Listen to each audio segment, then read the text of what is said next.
if there's anybody they can make a scapegoat or an example out of, they're going to do it. They're going to try their best to make an example out of somebody because they can't stand up to the gun companies. Dynamite! Dynamite! All right, let's get into it, shall we? I think y'all have to hear this story to honestly grasp what the hell happened here. Report. More than 20 students at L.J. Alleman Middle School in Lafayette were suspended last week. They are now facing expulsion for participating in a TikTok video challenge for rap artist Nardo Wick's song, Who Wants Smoke?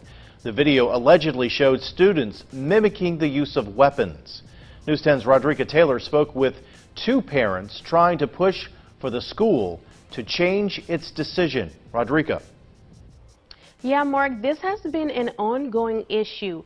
Several parents are upset about the measures taking over this TikTok video. All they want is for their kids to go back to school. And I just feel that the school board is just trying to make an example out of a certain group of kids, which is unnecessary.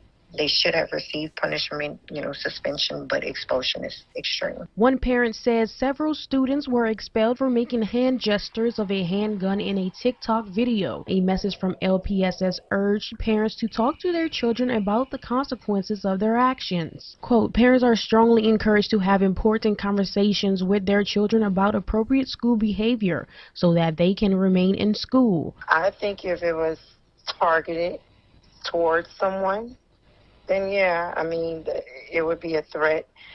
But in the instance that it happened or the video was made, it was mimicking a video. It was in fun. Both parents believe the punishment does not fit the action. I do not feel that expulsion was the go-to consequence. I feel like it's extreme and unnecessary, because there were no threats made to the school. They believe this will impact their child's education. This is very disturbing because 8th grade is a leap year. So with them losing instruction from their home school for 30 days, I feel like this is going to set them back. They hope their child will be given a second chance at their education. Initially, she didn't think it was that serious. Of course, she's a middle schooler, but now she sees the severity of what she's done. These parents say they are hoping for a change. I'm hoping they revisit, the decision and maybe change the code.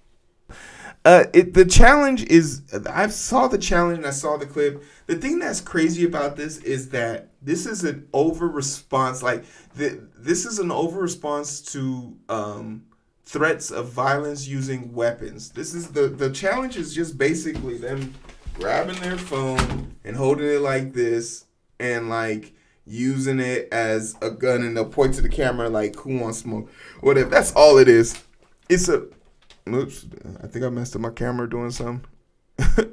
It's a very simple challenge. It's a very non-select challenge. It's just crazy to me that this is all an overreaction. That's all it is to me. It's an overreaction to people who don't feel comfortable or feel safe being able to call out what the big issues is, which is there's a gun issue in our schools. But because we can't sum up the courage as a collective group to just be like, hey, let's do something about these guns in schools. If there's anybody they can make a scapegoat or an example out of, they're going to do it. They're going to try their best to make an example out of somebody because they can't stand up to the gun companies, the gun lobbyists, the things of that nature. So this school, they're a bunch of losers. The rule they literally broke was literally an all-encompassing rule that if they don't have a rule for something that the child has done or deemed unacceptable, that this clause can be used to encapsulate every other activity, every other behavior, and the punishment that is given or handed down can be saw fit to it without any prior retaliation. So it's just like mindless self-indulgence, and it's like kids are already, to Keisha's point, they're not in school, COVID's running rampant. As parents, as adults, we've failed them enough. Now you want to guarantee that they can't make it into school. Some of these kids are already having a hard time getting into high school. The challenge is a joke. And the thing about it is TikTok didn't remove it. So like if like, and I'm not saying TikTok should be the harbinger of this, but TikTok will remove your video if you say white people too directly. Like let's just be real. Like this video isn't the issue. It's the fact that people like Ethan Crumley can walk into a school with a loaded gun. No teacher, no security guard is willing to search his bag because they don't want to invade his privacy.